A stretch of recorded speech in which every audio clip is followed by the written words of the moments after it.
కాబట్టి మనం అందరూ కూడా అంతటి సామర్థ్యం కలిగిన వాళ్ళు కావాలని నేను నా యొక్క ఆపేక్షతో ఆ మాట చెప్పడం అవుతుంది. ఇప్పుడు ఈ సభ పెద్దలు చాలామంది ఉన్నారు. మనకు ఇప్పుడు 12:30 అయింది. 2 గంటలకు భోజన కార్యక్రమం అంటే గంటన్నర లోపల ఈ కార్యక్రమం ముగింపు కావాలి. అంటే మనము ఒక్కొక్కరు ఈ మౌత్ పీస్ పట్టుకొని ఎన్ని గంటలు చెప్తున్నాము అనేది ముఖ్యంగా వినేవాళ్ళకు బోరు రాకూడదు. ఇంకా కొద్దిగా చెప్పింటే బాగుండే అయ్యి అన్నట్లు ఉండాలి. మనం సాల్వ్ చేసేటప్పుడు ఇంకా కొద్దిగా చెప్పింటే బాగుండే అప్పుడే సాల్వ్ చేసే కదా అన్నట్లు ఉండాలి.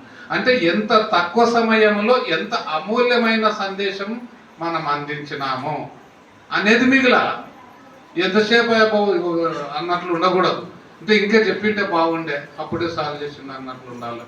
అంటే తక్కువ ప్రతి ఒక్కరూ వేదిక మీద ఉన్న పెద్దలు తక్కువ సమయంలో అమూల్యమైన సందేశం అందివ్వాలని వారందరికీ విన్నపం చేసుకుంటూ, నాకు మధ్యన అవకాశం ఉంటుంది ఉపయోగించుకోవడానికి. నేను ఒకేసారి ఎక్కువ సమయం తీసుకుంటే బాగుండదు. కాకపోతే ఒకటి రెండు కందార్థాలు తీసుకొని గురు శిష్య న్యాయంగా ఈ బోధ యొక్క విశిష్టతను గురించి ప్రాముఖ్యతను గురించి నేను వివరించుకుంటాను. ఏమంటాడంటే, నేనెవరిని, నాకు మూలమేమి అనే శంక మనకు కలిగి ఈ గురువు దగ్గర మనం రావాల్సి వచ్చింది. మనం ఎందుకు వచ్చినాము? నేనెవరిని, పుట్టినాననే భ్రాంతి, మరణిస్తున్నాననే భయం కోటీశ్వరునికి ఉంది, మంత్రులకు ఉంది, రాజులకు ఉంది. ఈ భయము భ్రాంతి వాళ్ళకి లేదంటారా? వాళ్ళు నిర్భయంగా ఉండారంటారా? లాస్ట్ కుటుకుట అనేటప్పుడు ఎంత సంపాదిస్తూ ఊగిడిచిపోతున్నా. అది ఇంకొక పదవి అనుభవిస్తుంటే ఇంకో 4-5 సంవత్సరాలు ఉంటే ముఖ్యమంత్రి పని అయిపోయిందే, ప్రధానమంత్రి కొంచెమన్నా చేస్తుంటే అంటడోడు.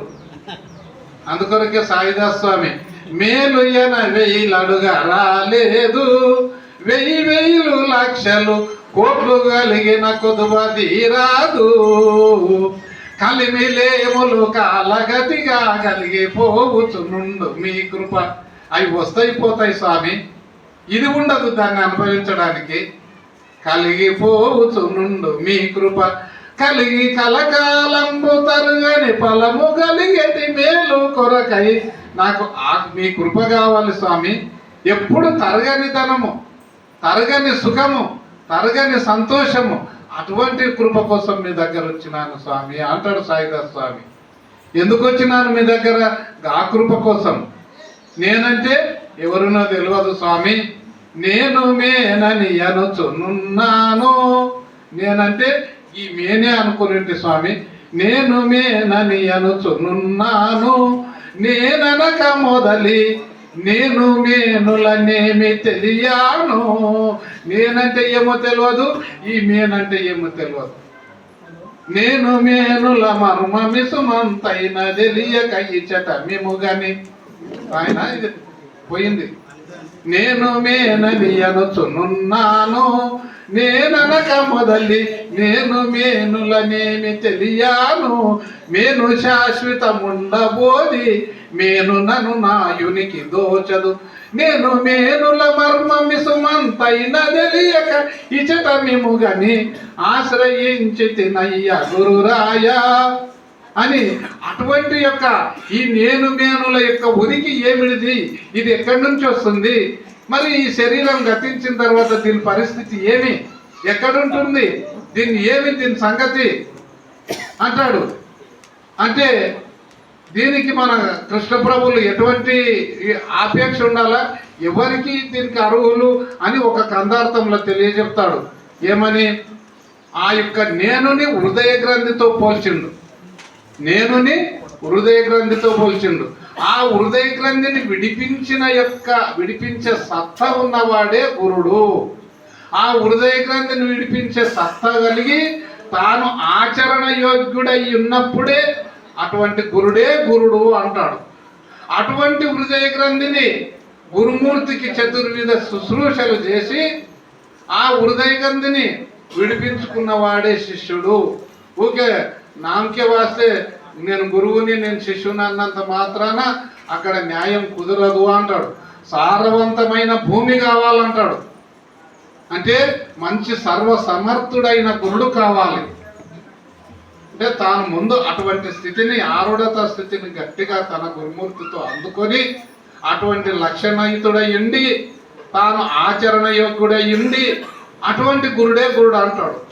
శిష్యుని యొక్క హృదయ తాపమును ఎన్ని విధాల అవలక్షణాలను తొలగింపు చేస్తూ సామదాన భేద దండోపాయములతో శిక్షిస్తూ శిష్యుని తీర్చిదిద్దు వాడే గురుడు. కానీ వాడు తిడితే నా దగ్గర రాడేమో, శిష్యుల సంఖ్య తక్కువ అవుతుందేమో, నాకు వచ్చే దక్షిణ రాదేమో అన్నోడు గురుడు కాదు అంటాడు కృష్ణ ప్రభువులు.